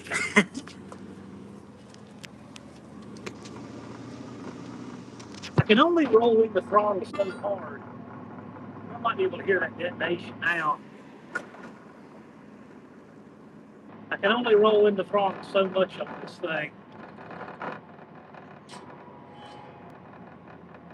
Man, gas is $4.55 a gallon here.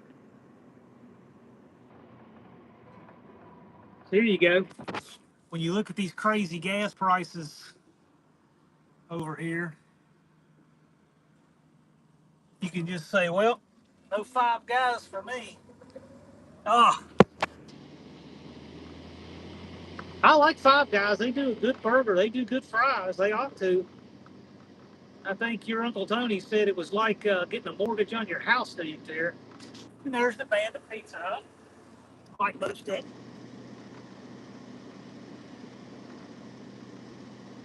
Let's see here.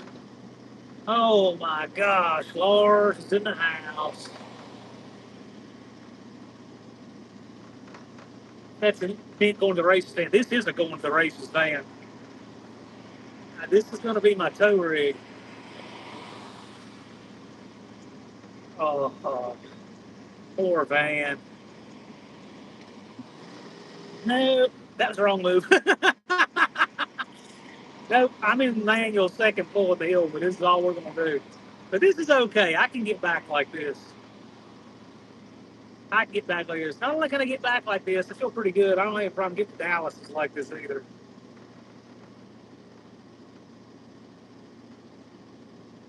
Because I got to get to Dallas so we can do the Q-Jet swap. We'll do it. We'll make some content. I'll actually get to find out if this thing has roller or flat tappet lifters. I know the block is roller. I'm sure of that. But will it have roller? If I had known for sure that this thing had roller lifters in it, I might have done a cam regrind while I was putting the timing chain on it. I didn't opt to do that. So I'm going to save that for the new motor.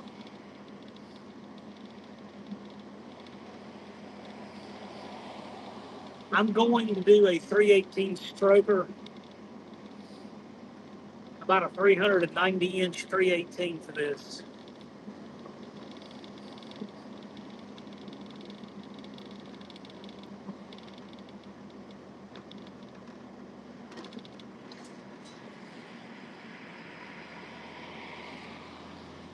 A 390-inch 318. I'll make it around 9 to 1 compression. It's going to run regular gas.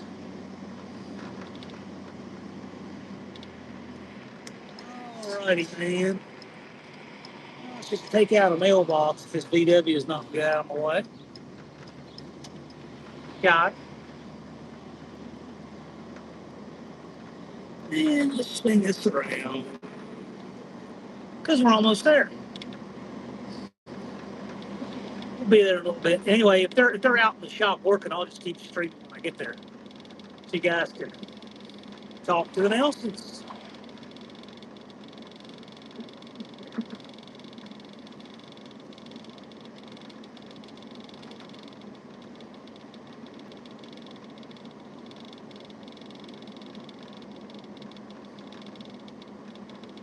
It's a nice area where they have nice rolling country hills and stuff.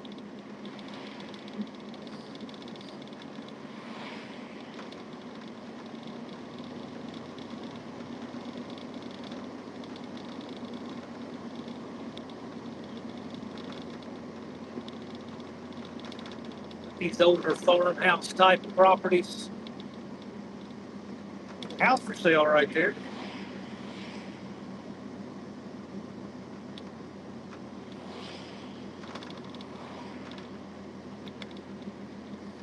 OBS shit. Whoa.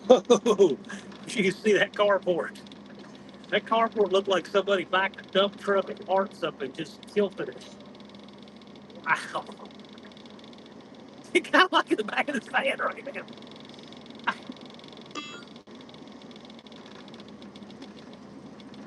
This, how many people are just rolling around with a distributor, just like laying right in the van? I have a distributor and a carburetor in here, a few tools, you know, it's basic stuff.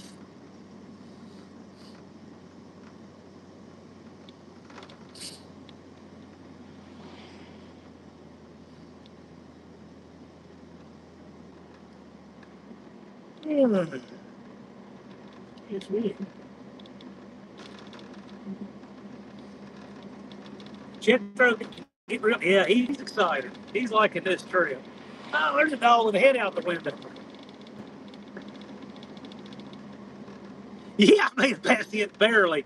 Don, I got stuck at the sheets. It shut off the pump, wouldn't restart. I had to put a little timing in it, and I kept on my way. It's running a lot better, but man, I can't give it any load at all. I gotta be light on the throttle, use a lower gear, and light on the throttle on any hill. It's not happy, but it's better than it was.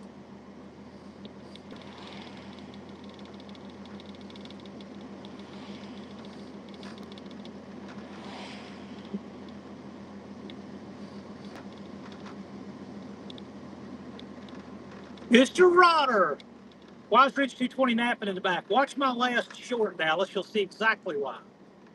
Rich helped us work on a transmission for Dawn. Rich might help us work on something else before it's over.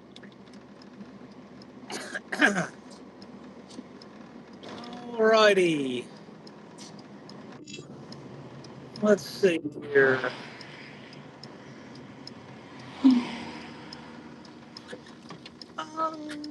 Make this turn. Wow, there's a bunch of burnout marks all over the driveway. I think I'm in the right spot. I've been here before. it's, it's an interesting place. Oh yeah, I'm gonna spin around so you guys can see now.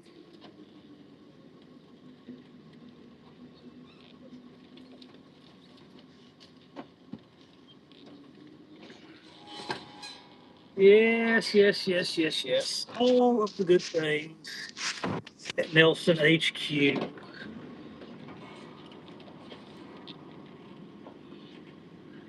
And let's back through here without running into anything. I didn't see that corner when I pulled in, so let me move again.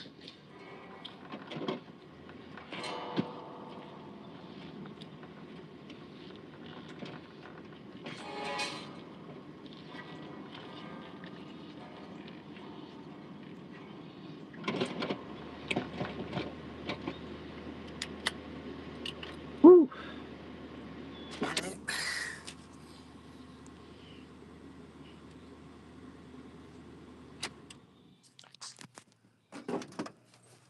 All right, buddy, hop in, hop in. Oh, there goes Jethro.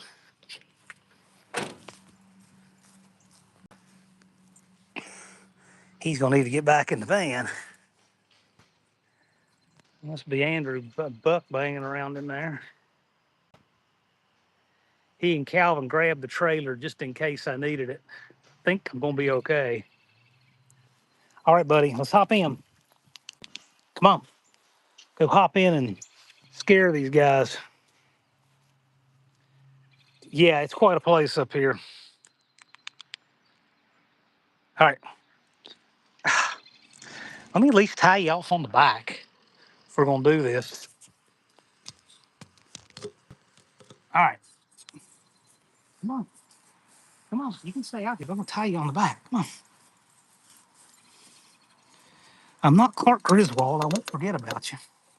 Come here.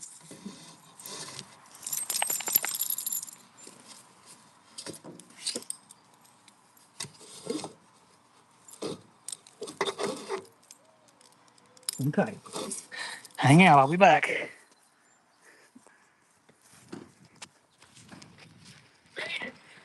Sorta. I'm streaming too. I streamed the end of the drive. Okay. Calvin here. Just barely made it into the driveway. We were ready for you. I know. I appreciate y'all. Yeah. Oh, no Got problem. him in there, risen to here. Got Mr. Rodder. There we go. Don't let Jethro scare him. He can do a good job of that. He can, but he's a big baby. But anyway, thank you guys. I'll quit streaming, quit bothering everybody. But anyway, we rolled up and like, man, I've landed in hot rod heaven. Yeah. Yes, you have. Yep. Is that no nonsense No buck? hot rod though. No nonsense buck. Indeed it is. All right, guys. Thank you. Later. I don't even know how you end a stream on YouTube vertical live. See how often I